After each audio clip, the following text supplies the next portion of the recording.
자, 이화영 전 경기부지사의 옥중 메시지가 나왔죠. 김성태가 한 법정 진술은 허구다. 그러니까 지금 첫 번째, 김성태 전 회장에게 이재명 지사 방북 비용 대납 요청은 없었다. 두 번째, 김성태 전 회장의 법정 진술은 허구다. 세 번째, 향후 재판에서 김성태 전 회장의 진술을 깨기 위한 법정 다툼을 이어갈 것이다. 핵심은 그겁니다. 그러니까 알려지기로는 검찰이 이화영 전 부지사의 약점을 잡아가지고 요거를 진술을 번복하게 만들었지만 둘 다 똑같아요. 김성태도 잡혀 들어가기 전에 이재명 모른다고 그랬었어. 근데 이게 이제 죄목이 바뀌고 주가 조작 사건을 빼주고 하면서 이재명을 위해서 내가 방북 비용을 대납했다. 근데 증거는 아직까지도 없어요. 그러니까 다시 상식적으로 이야기해봐요. 그냥 김성태 진술이 의존할 게 아니라 나를 위해서 어마어마한 거액의 방북 비용을 지불을 했는데 이재명을 한 번도 안 만났다는 게 말이 되냐고. 김성태가 돈이 그렇게 많어? 이재명을 위해 내가 돈을 썼어. 거액을 썼어. 근데 이재명 한 번도 못 만났대. 근데 서로 알고 있었다는 증거가 뭐냐고 그랬더니 전화 바꿔준 거. 그런 사람 관계는 없는 거예요. 그렇죠. 돈이 엮이면 더더욱 없죠. 그런 관계는. 그리고 경기도가 그러면 쌍방울한테 대준 게 뭔데? 없잖아. 그러니까 요거를 이제 3자 뇌물로 걸은 거예요. 3자 뇌물로. 이재명이 돈 받은 건 아니지만 이재명이 이익을 얻었다. 대표적인 게 성남 FC랑 똑같죠. 정치적 명성. 정변 설명해 봐봐요. 이게 말이 돼? 이걸 뭐라고 설명을 해요? 내가 아는 바에서 없는데. 아니 뭔가 예를 들어서 돈이 이만큼 왔다 갔다 했으면 돈이 나와야지. 그리고 사람들이 바보가 아니에요. 사람들이 절대 바보가 아니야. 뇌물을 받아도 내가 이 사람 나한테 뇌물을 주겠다는 사람이 누군지 알고 돈을 받습니까? 길 가다가 지나가는 사람이 갑자기 나한테 와가지고 1억 드릴게요. 대부분 사람들 못 받아요. 이 1억에 무슨 대가가 있는지 알고 받아. 뭐 이 사람하고 최소한의 인간적 신뢰관계가 있다든지 내가 이거 먹고 탈이 날지 안 날지 그 정도는 생각해야 하고 돈을 받는 거지. 근데 전화 설사 아는 사이다 칩시다. 그냥 100번 1000번 양보야 아는 사이다 칩시다. 시장님 제가 300만 불 이거 해드릴 테니까 이거 합시다. 이 정도의 신뢰관계. 내가 이 사람 돈 300만 불을 먹어도 되겠다라는 신뢰관계가 쌓인다는 거는요. 그거는 뭐 그냥 뭐 전화 한 통화 하고 이 사람 알고 모르고 복을 받고 안 받고의 문제가 아니에요. 내가 300만 불을 받았으면 이 사람한테 300만 불어치를 해줘야 돼요. 그게 인지상정이에요. 그게 세상 돌아가는 이치고 그치. 특히나 정치판에서는 더더욱 냉정하게 돌아가는 법칙이에요. 근데 방북 비용으로 300만 불 내드릴게요. 그래? 고맙다. 내줘. 어떤 병신이 그런 짓을 합니까? 300만 불이면 지금 현재 환율로 한 40억 정도 돼요. 네. 모르겠네요. 술에 취해가지고 정신이 없어서 이 사람 관상 좋네 해가지고 받는 사람이 있을 수도 있겠네요.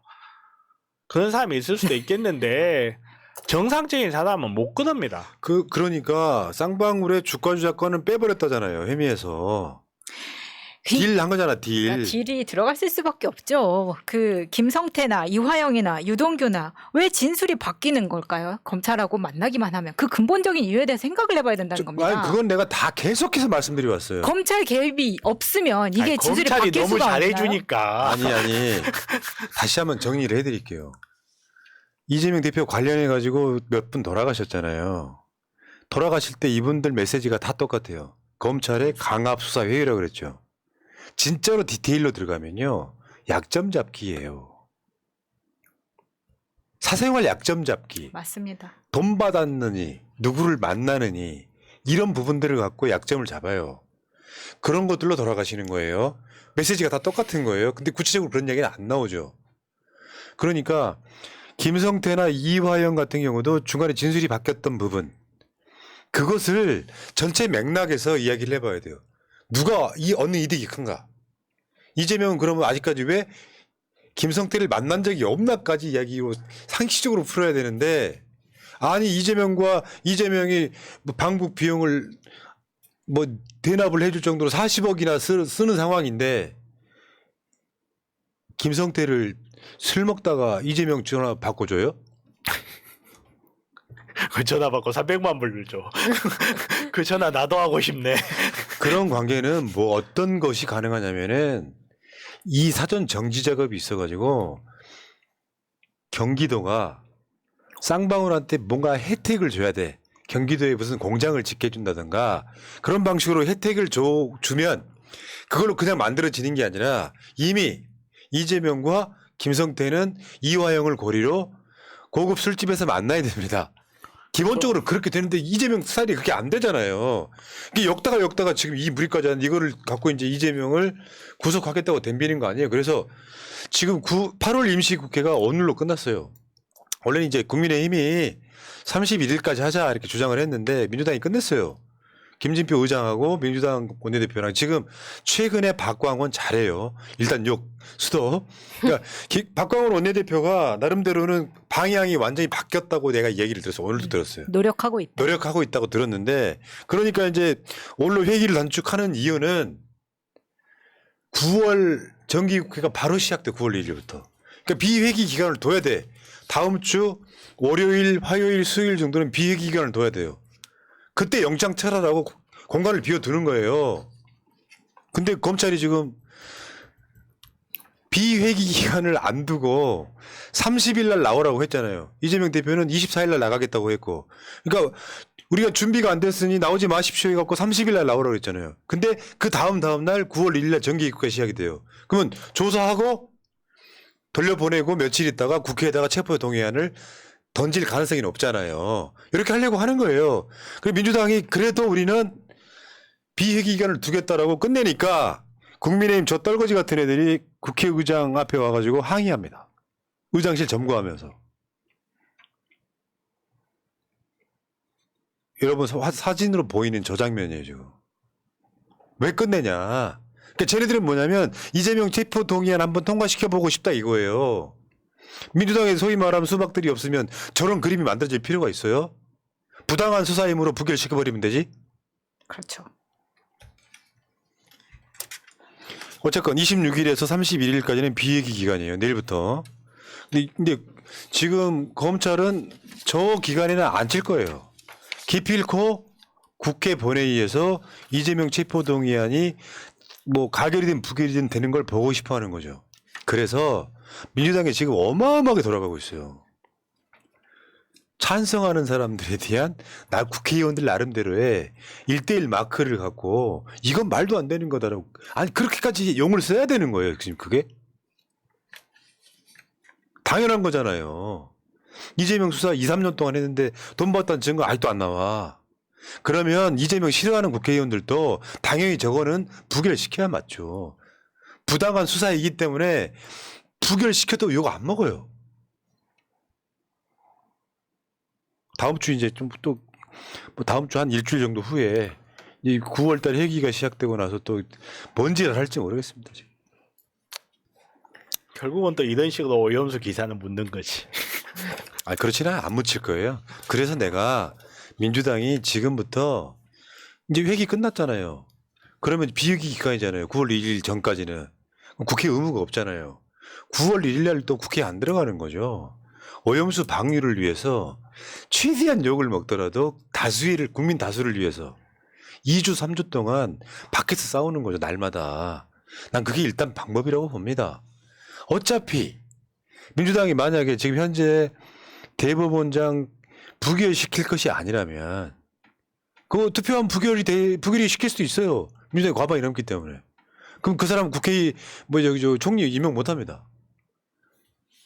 대법원장하고 총리는 찬반 투표를 해가지고 과반을 못 넘으면 임명을 못 시켜요. 그냥 나가 떨어지는 거야. 근데 그 대법원장 관련해서 응대하느라고 민주당이 국회로 들어가면 결국에는 오염수 일주일짜리도 안 돼서 끝나버린다고요. 민주당이 제일 중요한 시점이에요 지금. 그렇다 치더라도 민주당 내 정치가 내부 총질러들이 있기 때문에 굉장히 불편한 거예요. 현실적으로. 하지 말아야 될 에너지를 너무 쉽게 쓰고 있는 거잖아요 지금. 그렇죠.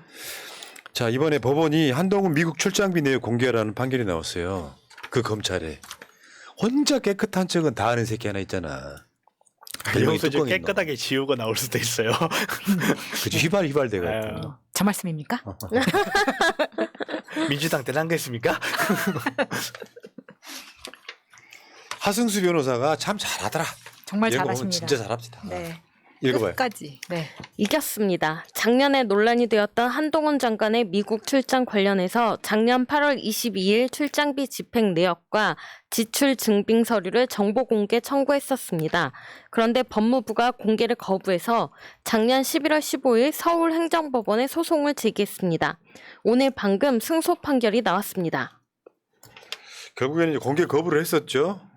미국 출장비 4,800만 원 어디다 썼냐 이렇게 증빙 서류 공개하라고 그랬는데 국가안전보장 외교 등에 관한 사항. 그때 여러분들 기억하시겠지만 한동훈이 미국 갔는데 며칠간 일정이 비어 있었어. 그러니까 그 일정에 대해서 꼼꼼하게 얘기를 하라고 하고 뭐 만나러 갈 때는 내가 무슨 뭐 장관을 만나고 뭐 이렇게 했지만 가서 무슨 뭐 형사과장 같은 사람 만나고 왔다면서요. 그러니까 FBI 레벨도 처음에 기획했던 것과는 완전히 달랐고 회의장 모습도 너무 그런 대접을 받고 왔기 때문에 국민들을 화나게 했고 처음에 그 인사검증 배우러 간다 그랬잖아요. 네, 선진기법. 돌아와서 하는 인사 검증은 검증마다 실패를 하고 정순신, 이동관. 도대체 뭘 배워왔냐 아니 이겁니다. 그걸 배워와서 그것만 뺀 거지. 왜 그렇게 몰라요. 지금 이제 얼마나 공개를 할지. 왜냐하면 지난번에 특활비도 지들 맘대로 영수증 휘발시켰기 때문에 이번 공개는 정말 어떻게 할지 또 기대가 됩니다. 이렇게 사법부를 무력화시킬 수 있는 건지. 예, 알겠습니다. 자, 기대하고요. 한 줄기 빛이라는 게 있는데 상대방이 있잖아요. 막가파식으로 쳐들어오면 우리도 미친놈 돼야 되는 거예요. 그래야 싸움을 이기는 거지. 미친놈을 대화로 풀 수 있습니까? 상대방이 미쳐있는 놈이에요. 그냥 약물한 놈이야. 마약한 놈이야. 그 사람 대화로 풀 수 있겠어요? 갑자기 칼이 언제 쑥 들어올지 모르는데 그럴 때는 우리가 먼저 치고 나가야 되는 거예요. 그게 싸움의 기술인 거예요. 상대가 대화가 될 때만이 대화로 해결이 가능한 거죠. 협조는 개뿔이요. 기본이 그거잖아요. 야당 자체는 상대 안 하겠다. 이재명 안 만나겠다. 러시아간 이 모든 국정이 국민은 안중에는 없잖아요. 국민은 뭐라고 이야기합니까? 여론조사를 보여주고 있잖아. 1년 넘게. 저 새끼 탄핵시키라고. 국민 여론이 60%가 특히 50% 이상이 매우 못한다라고 할 정도면 탄핵해도 역풍 없습니다. 국회 통과를 못하거나 헌법재판소 통과를 못할 수는 있지만 그렇다고 민주당 욕하겠어요? 국민들이? 아, 국회의원을 더 보내줘야 되는구나. 200석 만들어줘야 탄핵시키나 보다 하겠죠. 무슨 역풍이 어딨어 지금. 그냥 미친놈 마약하고 있는 놈이에요 그냥. 상또라이. 지금 우리 모니터링하고 있는 용산, 경찰 등등도 내 말에 공감할걸? 공감하면 1번. 모니터링. 그냥 미친놈 하나 있는 거예요. 지금 모니터링하고 있는 사람도 공무원일 거 아니야. 이런 정권 보셨어요? 부끄럽지 않습니까? 대한민국의 공무원이라는 게 안 부끄러워요? 일본을 위해서 정치하는 거 지금까지 노골적인 이런 정권 보셨어요? 이명박이도 독도 문제가 나왔을 때 지금은 곤란하니 조금만 기다려달라고 한 사람이에요. 일본이 요구를 해도 국민 눈치 봤다는 거예요 그게. 근데 나라를 사실상 주권을 팔아먹은 이자한테 국민들이 왈가왈부할 이유가 있어요? 진보 보수 중도할 것 없이 뛰쳐나와야지.